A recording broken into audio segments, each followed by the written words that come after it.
Hi peepers, welcome to అదన్ మరొకడం. నేను మీ ప్రసాద్.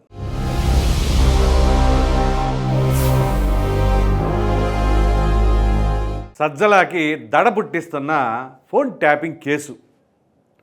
మూలిగే నక్క మీద తాటిగా పడతాం అంటే విన్నారా? అది ఇదే. సజ్జల రామకృష్ణారెడ్డి గారు ఆయన ఏదో చేసేస్తాడు, ఇంకేముంది మనకి పార్టీకి ఒరగబుట్టేస్తాడన్నట్టుగా జగన్మోహన్ రెడ్డి గారు ఏకంగా రెండో స్థానాన్నే అప్పచెప్పినట్లుగా అర్థం చేసుకోవచ్చు.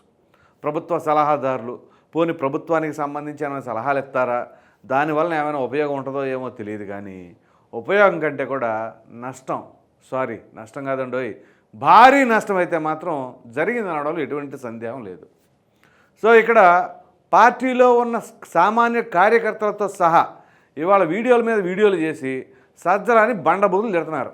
నువ్వు నీ కొడుకు కలిసి పార్టీని నాశనం చేశారు అని. ఇది ఒక అంశం అయితే, ఇప్పుడు తెరపైకి మరొక అంశం వచ్చింది. ఆల్రెడీ తెలంగాణలో కేసీఆర్ ఎదుర్కొంటున్న phone tapping case. Phone tapping అంటే అది సాధారణమైన క్రైమ్ కాదండోయ్, ఆషామాషి కేసు ఏం కాదు, అది చాలా పెద్ద కేసు అనమాట. సో ఇప్పుడు అదే ఫోన్ ట్యాపింగ్ కేసు ఆంధ్రప్రదేశ్లో తెరపైకి వచ్చింది. ఇది కూడా ఎవరిపైన? మరలా ఇదే సజ్జల రామకృష్ణారెడ్డి గారి పైన. ఇంతకీ ఈ వ్యాఖ్యలు చేసింది ఎవరు? మాజీ మంత్రి డొక్కా మాణిక్య వరప్రసాద్.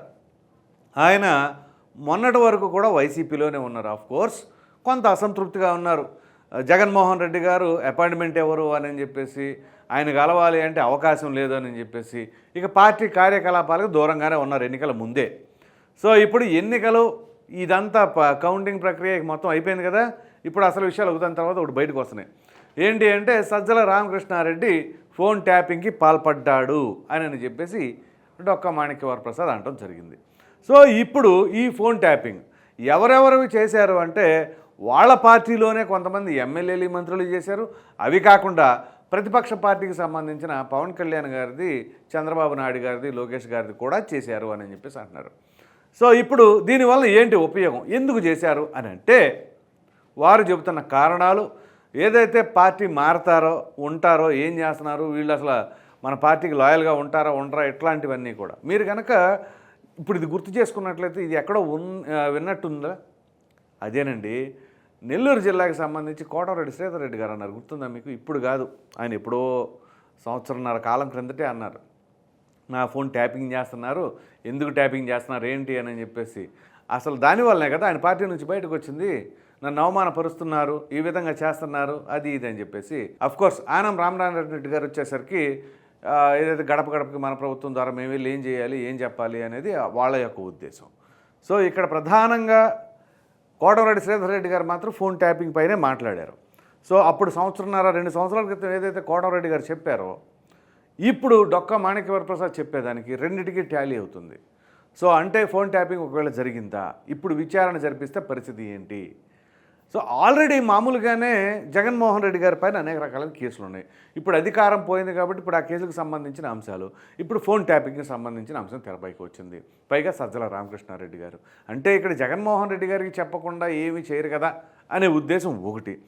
దీంతోపాటు అసలు ఈ అంశాలు ఎలా తెలిసినాయి అని అంటే, ఎవరైతే అధికారులు ఉన్నారో అది ట్యాపింగ్ చేసిన తర్వాత ఏదైతే సమాచారం ఉంటుందో ఆ సమాచారం వీళ్ళకి చేరవేస్తూ ఉన్నారట. సో ఇప్పుడు సాక్ష్యాధారాలతో సహా కనుక రుజువు చేయగలిగితే అప్పుడు ముందుగా బలైపోయేది ఎవరు? అధికారులు. ఎవరైతే ఈ ఫోన్ ట్యాపింగ్కి పాల్పడ్డారో ఆ అధికారులందరూ కూడా శిక్షార్హులు అవుతారు. ఖచ్చితంగా వాళ్ళ కెరీర్ మొత్తం కూడా నాశనం అయిపోతూ ఉంటుంది. సో దీనంతరం గల కారణం ఏంటి? రాజకీయ ప్రలోభాలు. ఈ రాజకీయ నాయకులు ఏముంటుంది, పవర్ ఉన్నప్పుడు 5 సంవత్సరాలు ఉంటారు, అయిపోయిన తర్వాత మామూలుగా సైడ్ అయిపోతారు, ఎక్కడ ఉంటారు ఎవరో తెలీదు, అవసరమైతే ఫోన్ స్విచ్ ఆఫ్ చేస్తారు. కేసులకు సంబంధించిన అంశాలు ఉంటే పోలీసు వ్యవస్థ వెళ్తుంది, వాళ్ళు ఎక్కడున్నా కానీ బయటికి లాక్కొస్తారు, లోపలేస్తారు. ఇది జరిగేది. కానీ ప్రభుత్వ ఉద్యోగి లేదా అధికారులు వాళ్ళు చేయవలసిన బాధ్యత ప్రకారం, నిబంధనల ప్రకారం వాళ్ళు ఉద్యోగాలు చేసుకుంటే వాళ్ళకి ఎటువంటి ఇబ్బందులు రావు కదా. ప్రభుత్వాలు ఉండొచ్చు, పోవచ్చు, అది ఏదైనా జరగవచ్చు. కానీ వీళ్ళ ఉద్యోగాలకు మాత్రం ఒక భద్రత అనేది ఉంటుంది. ఆ కుటుంబ సభ్యులు ఆందోళన చెందకుండా ఉంటారు. కానీ ఇక్కడ జరుగుతుంది ఏంటి? వాళ్ళ ఒత్తిడులకో ప్రలోభాలకో దేనికో ఒకదానికి లొంగిపోయి ఈ విధంగా కనుక చేయగలిగితే చివరికి ఏమవుతుంది? అధికారులు బలైపోతూ ఉన్నారు. ఈ ప్రక్రియలన్నీ ఎప్పుడు జరిగినాయి మీరు కనుక గమనించినట్లయితే, చంద్రబాబు నాయుడు గారు చేసినప్పుడు, అంటే గతంలో చేసినప్పుడు ఎప్పుడు కూడా ఇట్లాంటివి జరగలేదే. కానీ ఏదైతే రాజశేఖర రెడ్డి గారు 2004లో వచ్చారో ఆ తర్వాత జరిగిందే కదా ఇప్పుడు ఐఏఎస్ అధికారులందరూ కూడా ఈ విధంగా శిక్షార్హులు అయ్యారు. మనకు తెలుసు ఐఏఎస్ అధికారి శ్రీలక్ష్మి, ఆవిడ ఎన్ని ఇబ్బందులు పడిందో తెలియదేం కాదు. చివరికి మరలా జగన్మోహన్ రెడ్డి గారు అధికారంలోకి వస్తే కానీ ఆవిడని బయటికి తీసుకురాలేని పరిస్థితి. సో ఆ విధంగా ఉంది. మరి ఇప్పుడు ఏదైతే 2019 నుంచి 24 వరకు కూడా జగన్మోహన్ రెడ్డి గారు అధికారంలో ఉండగా ఆ యొక్క ఎమ్మెల్యేలు కావచ్చు, మంత్రులు కావచ్చు, ఎంపీలు కావచ్చు, ఇక ప్రతి ఒక్కరు వైసీపీ నాయకుడు అంటే అది క్రింద స్థాయి నాయకుడైనా సరే ఏ రేంజ్లో హడావుడి చేశారో, ఎక్కడికక్కడ ఆక్రమణలు, ఇసుక తవ్వకాలు, ఏదైనా దోపిడీలు, ఏదైనా సరే మమ్మల్ని ఎవడరా ఆపేది అనేది పవన్ కళ్యాణ్ గారు తీసుకున్న నినాదం వీళ్ళు మాత్రం ఖచ్చితంగా అమలుపరిచారు ఆ సమయంలో.